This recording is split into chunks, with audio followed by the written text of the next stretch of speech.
François, tu fais quoi, là? Je sais pas si tu as remarqué, mais ici, il était gratiné. Ouais, ici, ok. c'est quand même assez creux. On peut le réparer de façon économique. On va le sabler jusqu'à temps qu'on ne sente plus rien. Et après ça, on va le retexturer et ensuite remettre une teinture là-dessus. Et ça devrait être, je te disais, à 90 comme neuf. On a souvent des VUS avec des arches de roue, des bas de caisse de couleurs contrastantes en plastique. Ça vient recouvrir le métal. Ça camoufle beaucoup de défauts, souvent beaucoup de rouille. Et c'était le cas du Ford Escape, mais dans ce cas-ci, c'est pas le cas. Heureusement, il n'y a aucune corrosion parce que le véhicule a été traité à l'anti-rouille. C'est le secret. Il faut que j'inspecte pour voir si je trouve une faille. Tu vas en trouver, il n'est pas parfait.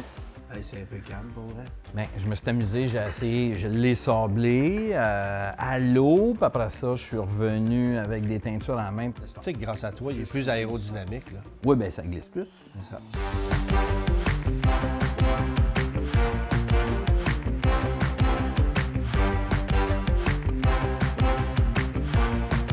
François, sérieusement, le avant-après est incroyable. Oui, même nous autres, tu sais, on est habitués d'en faire, là, je suis vraiment content. On l'a tout nettoyé en profondeur, mais pour lui donner une petite chance en plus, on a décidé de mettre un conditionneur pour le cuir. Ça aide à l'hydratation, même que, je te dirais, il y a de plus en plus de cuir et il y a aussi du simili-cuir.